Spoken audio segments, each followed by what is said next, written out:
Assalamualaikum. Hello everyone. Before we begin, let me introduce myself. My name is Apni Andina, along with my friends namely Nesha Anita Putri and Ananda Cindy Adista Putri, and the only man in this group namely Fajar Kurniawan.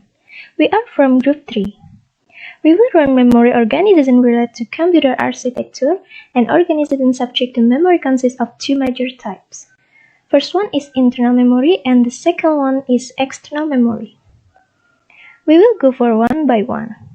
We will see internal memory first, then later on external memory.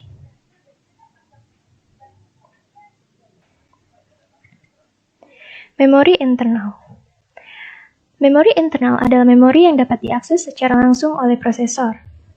Dalam hal ini yang disimpan dalam memori utama yaitu dapat berupa data atau program. Adapun fungsi dari memori utama yaitu yang pertama menyimpan data yang berasal dari piranti masukan sampai data yang dikirim ke ALU atau Arithmetical and Logic Units untuk diproses. Kemudian yang kedua yaitu menyimpan daya. Hasil proses ALU sebelum dikirimkan ke piranti keluaran yaitu menampung program atau instruksi yang berasal dari piranti masukan.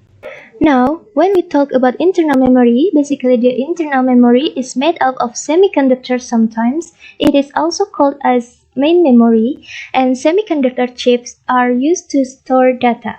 So, the basic element of the semiconductor memory is called as memory cell.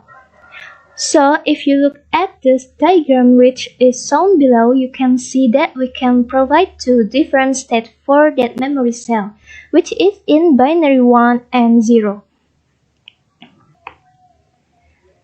Now, they are capable of being written into to set the state, or they are also capable of being read to sense the state. So, we can set a state also and we can sense the state also. Now, each cell has three functional terminals capable of carrying an electrical signal.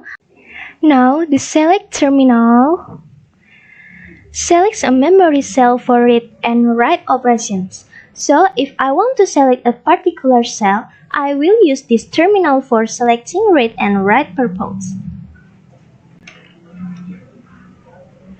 Whereas the counter terminal indicates read or write operations.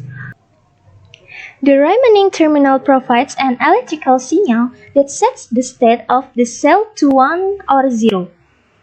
So this data in,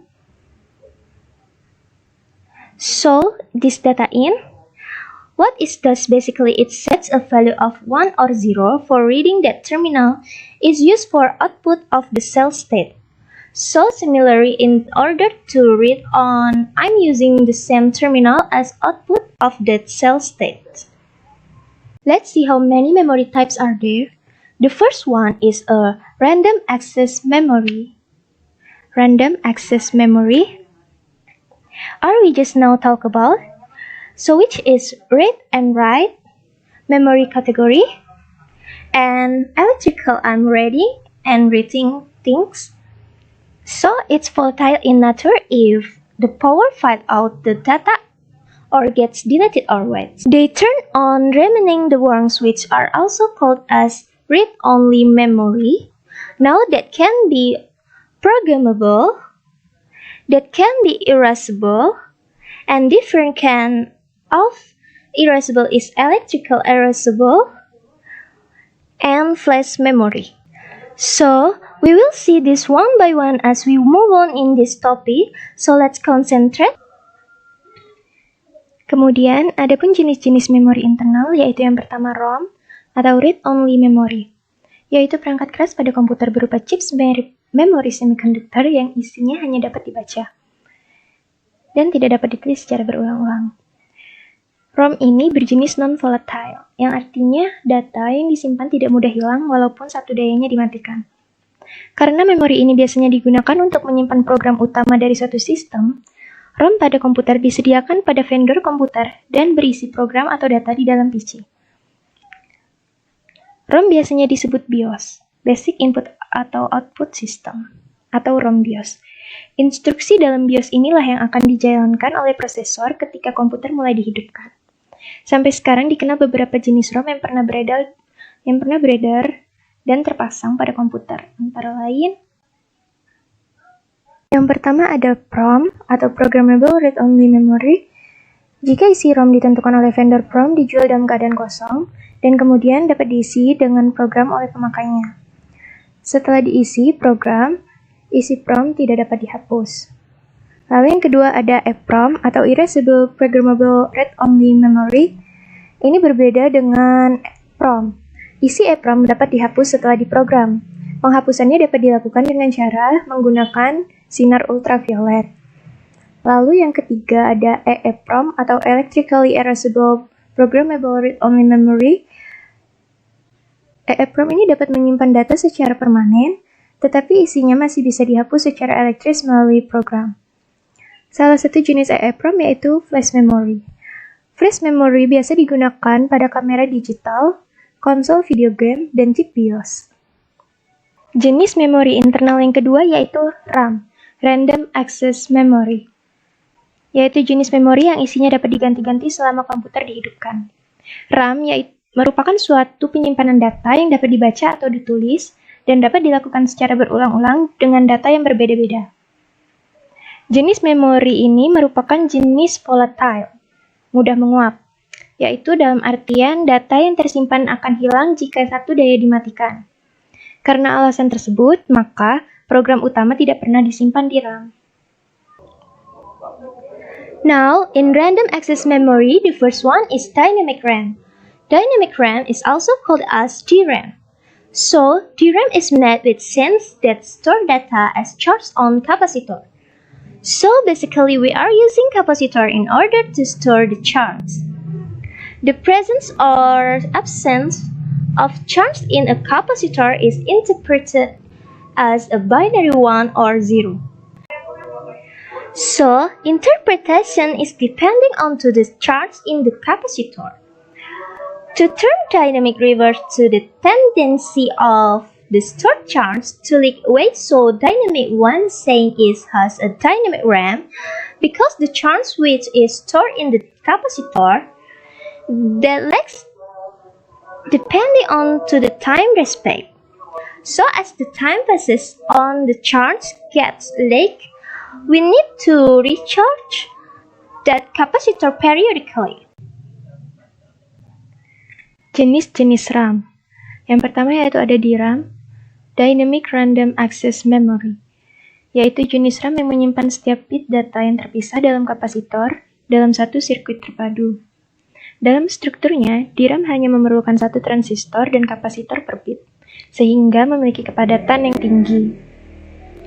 Kemudian yang kedua ada SRAM, atau Static Random Access Memory, yakni pada SRAM tidak menggunakan kapasitor.